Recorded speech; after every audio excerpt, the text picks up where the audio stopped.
Hi there. I read a story yesterday from Nehemiah from the Old Testament, the book of the Jews, and it was quite interesting actually. I read a little bit more, and this was a very smart guy. He saw that Jerusalem's wall was broken down, and so he asked the king to go down there and rebuild it.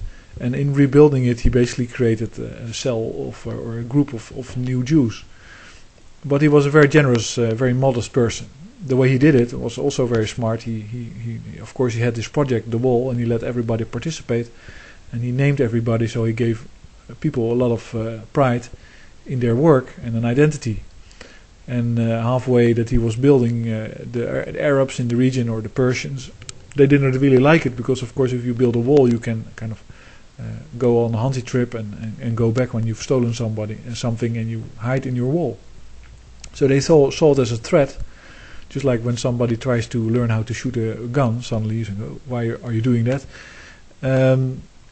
So there could be extra bonding between the people of Jerusalem because they had to protect themselves and be guard and basically build with a sword in their hand, build that wall. And when they were finished, so this Nehemiah, he created this bonding process, and of course also a nice renovation of Jerusalem. And in the process, he basically said to the noblemen that were charging all kinds of interest on the people and rent for land and vineyards and stuff, that they would simply quit doing that, simply give the vineyards to the people. And that's a very good thought, and that's why I read it, because you want the people to be productive. If you want people to be productive and motivated, you have to give them ownership. That's in management also, always. If there's a problem in the company, then you have to give somebody ownership of the problem, and then they will try to solve it because they own it and they want to get rid of it. Or if you want to have a shop do very well, then you have to give partial ownership of that shop to somebody, the returns, for instance, and then they'll do better than if they know that they're just caretakers and nobody cares about it. And so in the economy, of course, if you give ownership of the land and the houses and the factories and everything to those that are most capable of using it productively, then I think you will do much better in your economy than if you try to extract from it all the time. All these talk about the economy to me sounds like a vampire that is trying to explain, why his victim looks a little bit bleak and is weak, and then suggest a blood transfusion or using some other substance like milk or something as a substitute for the blood that this victim is losing. And all the while he's just kind of sucking along and enjoying it. That's what when our bankers are discussing amongst themselves how to save the economy, that's basically what goes on, because they're trying to save the franchise of exploitation and of disownment. But and there's lots of this Nehemiah, he was a very smart guy, and what he did after he created this bonding, this new identity for the people, because they all identified with the fact that they built a wall, it looked great, so they had a new exterior, a new image.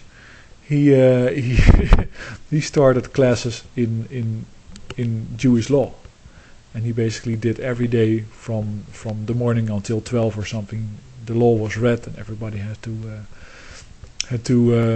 read it.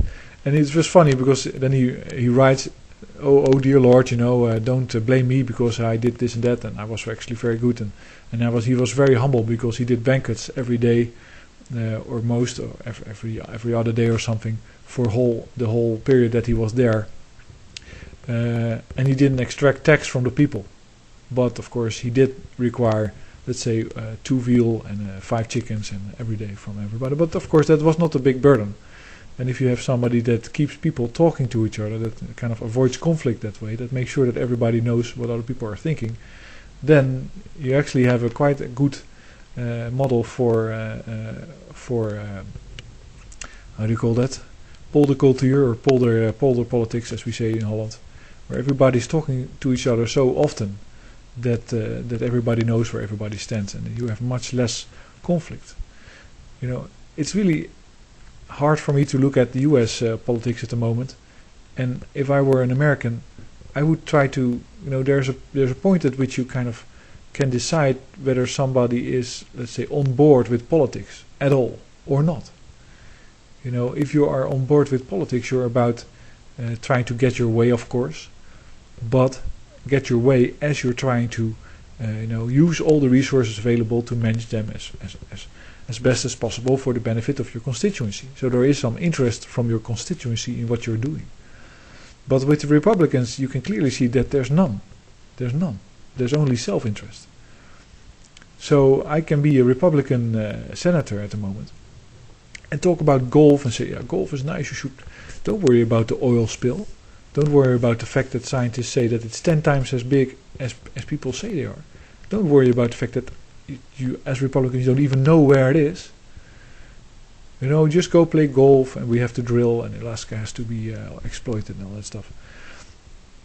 That is not a politician.